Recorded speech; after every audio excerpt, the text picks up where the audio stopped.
Bab 2641. Pantas mati, semuanya pantas mati. Ketua Klan Undead.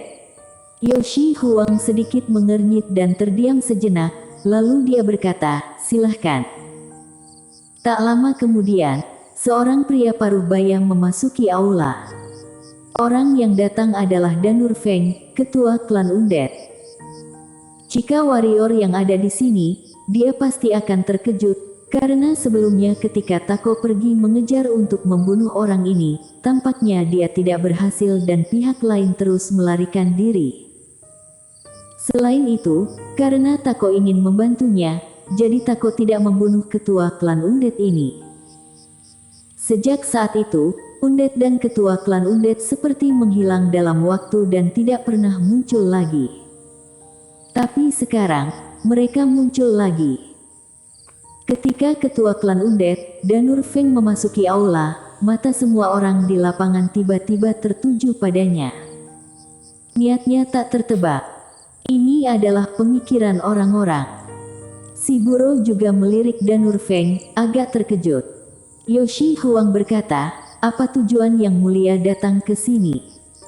Setelah hening sejenak, Danur Feng tiba-tiba berkata, "Membuat konspirasi besar." "Apa?" Yoshi Huang bertanya. Danur Feng berkata, "Memasuki dinasti Eternity." Yoshi Huang menyipitkan matanya dan setelah beberapa saat, dia tersenyum sedikit, "Selamat datang."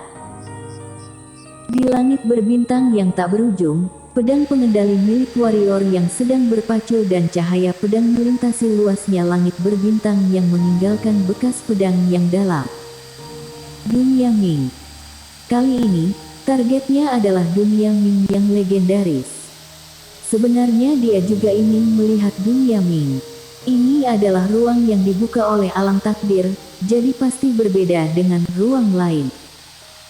4 jam kemudian, barulah warrior yang berhenti.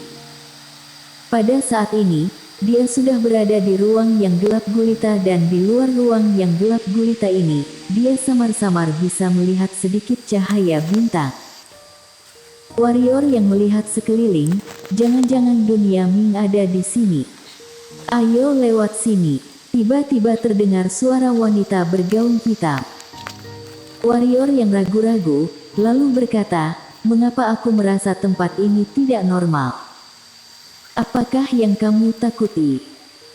Wanita bergaun hitam itu tiba-tiba berkata dengan marah, "Kamu membawa 2 pedang terkuat di dunia. Jadi bisakah kamu jangan bertindak seperti seorang pengecut?" Apakah sikapnya ini seperti seorang pengecut? Wajah warrior yang menggelap. Mengapa wanita ini begitu temperamental? Apakah dia minum terlalu banyak susu palsu?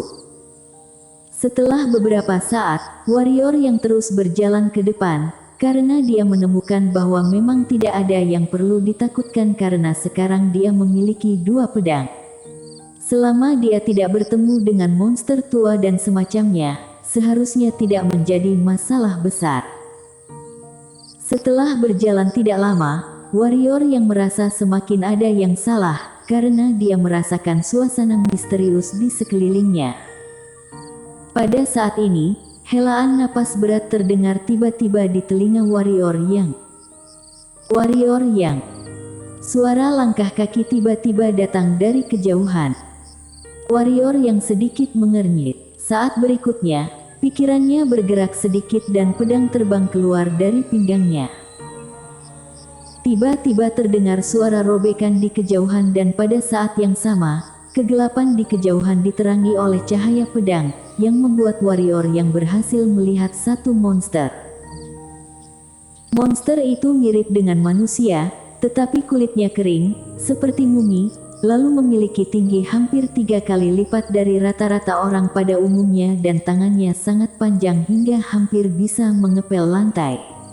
Di bawah kakinya, warrior yang melihat 2 helai cahaya pedang, seperti 2 rantai besi yang mengunci mumi. Pada saat ini, mumi itu tiba-tiba mengepalkan tinjunya dan melambai. Dengan pukulan ini, pedang warrior yang pun terbang kembali. Warrior yang mengulurkan tangannya untuk menangkap pedangnya, Akan tetapi di pedangnya terdapat aura kuning tua yang misterius.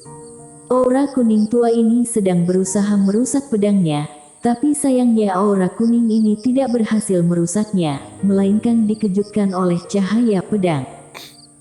Karena pedang ini adalah pedang Slater Langit. Namun, warrior yang masih memiliki ketakutan yang tersisa karena aura barusan membuatnya merasa berbahaya, di mana jika aura itu mengenainya, tubuhnya akan terkorosi dalam sekejap. Tubuhnya tidak mungkin bisa menahannya. Warrior yang menatap monster misterius itu dan sudah ada tatapan serius di matanya. Pada saat ini, monster itu tiba-tiba melompat dan bergerak menuju warrior yang kelopak mata warrior yang berkedut, lalu dia melompat dan menebas dengan pedang di kedua tangannya. Melawan secara langsung. Karena dia memiliki pedang langit Slater, jadi apa yang perlu dia takuti? Sebuah tebasan pedang jatuh.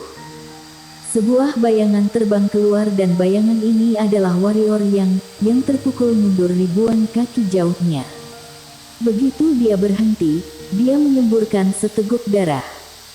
Kekuatan mumi itu jauh di luar dugaannya.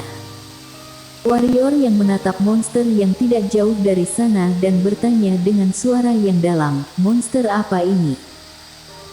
Di dalam pagoda Hongmeng, wanita bergaun hitam itu tanpa ekspresi, "Apakah kamu melihat cahaya pedang di bawah kakinya?" Kedua cahaya pedang itu menguncinya, membuatnya hanya bisa mengerahkan kurang dari 3 hingga 40% kekuatannya. Akan tetapi jika tidak dikunci oleh dua cahaya pedang itu, 3 hingga 40% dari kekuatannya. Mulut warrior yang berkedut, wanita ini sengaja menjatuhkannya.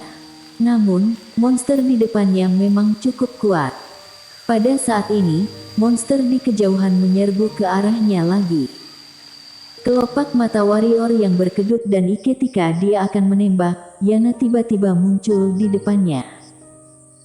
Yana menatap monster di kejauhan dengan wajah tanpa ekspresi dan ketika monster itu datang kepadanya, dia tiba-tiba meninju. Sebuah ledakan mengejutkan bergema di lapangan dan segera, sebuah bayangan hitam terbang keluar. Itu adalah monster itu, tetapi Yana juga mundur sejauh beberapa kaki. Tentu saja, kali ini Yana lebih unggul. Yana bertepuk tangan dan menatap monster di kejauhan, ekspresi jijik muncul di sudut mulutnya, "Sampah." Di dalam pagoda Hongmeng, di gubuk kayu, Shiro tiba-tiba melompat dengan riang dan cakarnya memukul dengan keras. Jelas, dia sedang menyemangati Yana. Pada saat ini, wanita bergaun hitam itu melirik Shiro. Shiro berkedip dan kecepatan memukul melambat, tapi dia masih memukul, hanya sedikit lebih lambat. Dia menatap wanita bergaun hitam itu sebentar, lalu menyeringai seperti mengartikan untuk apa kamu melihat aku. Wanita bergaun hitam itu bergerak sedikit dan akhirnya, dia mengalihkan pandangannya. Benar-benar kalah dengan benda kecil ini. Di luar pagoda Hongmeng. Setelah Yana muncul, monster di kejauhan tidak melanjutkan untuk menembak, melainkan menatap Yana untuk waktu yang lama dan akhirnya berbalik, lalu pergi. Setelah beberapa saat, dia benar-benar menghilang dari depan mata warrior yang dan Yana. Yana menoleh ke arah warrior yang, "Kak warrior, apakah aku hebat?" Warrior yang berkata sambil tersenyum, "Hebat, luar biasa hebat." Yana mengangguk puas, lalu kembali ke pagoda Hongmeng. Warrior yang menyentuh hidungnya, menggelengkan kepalanya dan tersenyum, "Gadis ini." Setelah beberapa saat, dia melanjutkan perjalanannya dan kali ini, monster itu tidak muncul lagi. Setelah waktu yang tidak diketahui, suara seorang wanita bergaun hitam tiba-tiba terdengar di benak warrior yang berhenti. Warrior yang berhenti, tidak jauh di depannya, sebuah pusaran pusat energi berwarna hitam tiba-tiba muncul. Ketika warrior yang hendak memasuki pusaran pusat energi berwarna hitam itu, wanita bergaun hitam itu tiba-tiba berkata, "Hati-hati." Mendengar ini, ekspresi warrior yang tiba-tiba berubah. Pada saat ini, di tengah-tengah pusaran pusat energi berwarna hitam, sebuah kekuatan hisap yang kuat tiba-tiba keluar dari dalamnya. Warrior yang melangkah mundur dengan cepat dan pada saat yang sama, pedang di tangannya langsung ditebas. Sebuah cahaya pedang melesat. Namun tak lama kemudian, cahaya pedang itu langsung dihancurkan oleh isapannya dan pada saat ini, warrior yang sudah berada ratusan kaki jauhnya.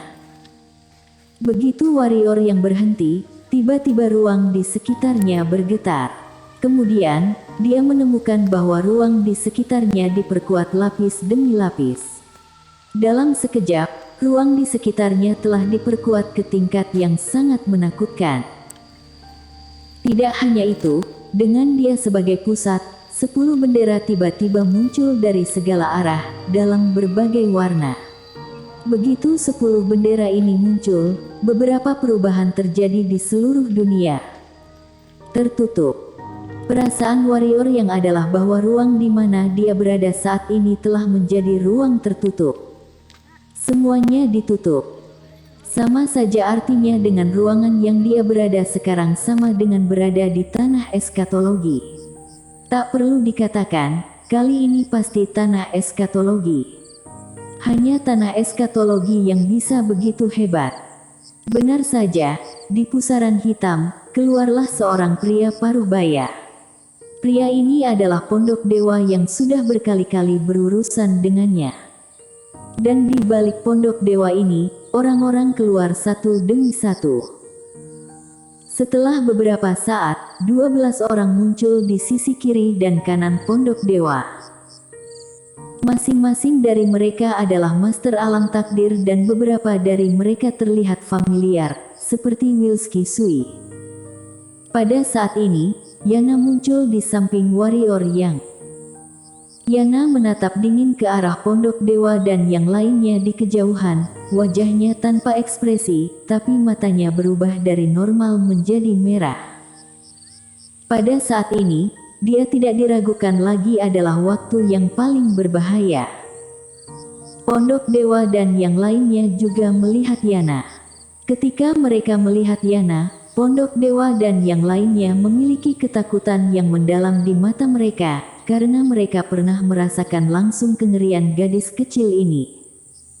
Tapi untungnya, mereka sudah membuat persiapan lengkap kali ini. Pada saat ini, 2 orang muncul dari udara tipis di sisi kiri dan kanan warrior Yang dan Yana. Keduanya adalah Samu dan Tai Huntian. Begitu 2 orang ini muncul, napas mereka langsung mengunci Yana. Jelas mereka datang untuk berurusan dengan Yana. Selain itu, warrior Yang dan Yana juga merasakan aura yang sangat kuat di sekitar mereka. Pihak lain bersembunyi di sekitar, tetapi aura pihak lain tidak bisa disembunyikan. Di kejauhan, pondok dewa memandang warrior Yang dan mencibir, "Warrior Yang, warrior Yang, apakah kamu sudah melihat ruang di sekelilingmu? Ruang di sini diperkuat dan ditutup, jadi meskipun takdir langit melewati ruang ini, dia tidak akan merasakan apapun. Kali ini bahkan Tuhan pun juga tidak dapat menyelamatkan kamu." Warrior Yang tanpa ekspresi.